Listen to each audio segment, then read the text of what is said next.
आज आपण आमच्या शेतातल्या ताज्या ताज्या ओल्या चवळ्याच्या शेंगांच्या बियाची आमटी बनवणार आहोत। खूप छान रेसिपी आहे। तर त्यासाठी लागणारे साहित्य: सोललेले चवळ्याच्या शेंगा, चटणी, मीठ, हळद, ठेचलेला लसूण आणि थोडंसं तेल। इथे मी शेंगदाणा तेल यूज केलेलं आहे। नंतर गॅसवरती एक पातेलं गरम करत ठेवलेलं, नंतर त्याच्यामध्ये आपलं तेल ॲड केलं। तेल छान गरम झाल्यावर मस्त मोहरीची फोडणी दिली, छान तडतडल्यानंतर जिरेची फोडणी दिली आणि नंतर मग आपण जो मोठा मोठा ठेचून घेतलेला लसूण तो ॲड केला। तो जास्त वेळ तेलात भाजायचा नाही, लगेचच आपण सोललेली चवळ्याची बी आहेत ना ते त्याच्यामध्ये ॲड करायचं आहे आणि आपल्या चवळ्याच्या बियांबरोबर आपल्याला ठेचलेला लसूण भाजून घ्यायचा आहे, त्याच्याबरोबर तो छान भाजतो। कारण आपण तसाच तेलामध्ये भाजलं की तो जास्त करपला जातो किंवा त्याचा वास जातो। सो मी चवळ्याबरोबर भाजलेला आहे।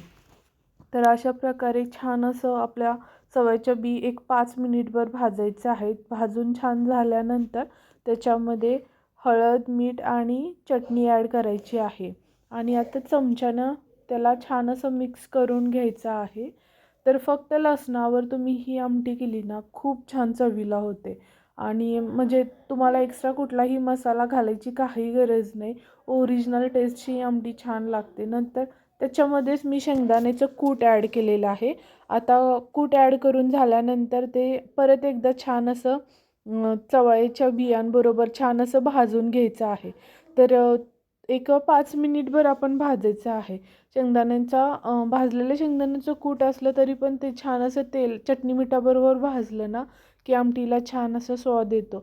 तर अशा प्रकारे एक 5 मिनिटभर आपण ते सगळं असं छान असं भाजून घ्यायचं आहे। नंतर तुम्ही तुमच्या रिक्वायरमेंटनुसार कमी जास्त पाणी त्याच्यामध्ये ॲड करा।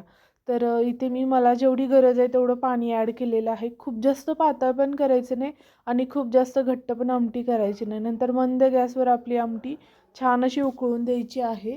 तर तुम्ही बघू शकता आमटीला असं उकळी सुटायला स्टार्ट झालेली आहे। एक 15 मिनटंच आपण आपली आमटी ठेवायची आहे मंद गॅसवर। नंतर 15 मिनटानंतर आपल्या आमटीला छान अशी उकळी यायला स्टार्ट होते। तर तुम्ही बघू शकता छान उकळी आली, वास पण खूप छान सुटतो आणि अशा प्रकारे तुम्ही पण नक्की ट्राय करून बघा। आमटी खूप छान होते चवीला आणि ती चव कशी वाटली ते मला कमेंट करून कळवा। तर अशा प्रकारे छान अशी मी चवळ्याची आमटी बनवली आहे। तर तुम्हाला जर माझा व्हिडिओ आवडला, रेसिपी आवडली तर तुम्ही नक्की माझ्या चॅनेलला लाईक, शेअर, सबस्क्राईब करा आणि मस्तपैकी आमटी एन्जॉय करा।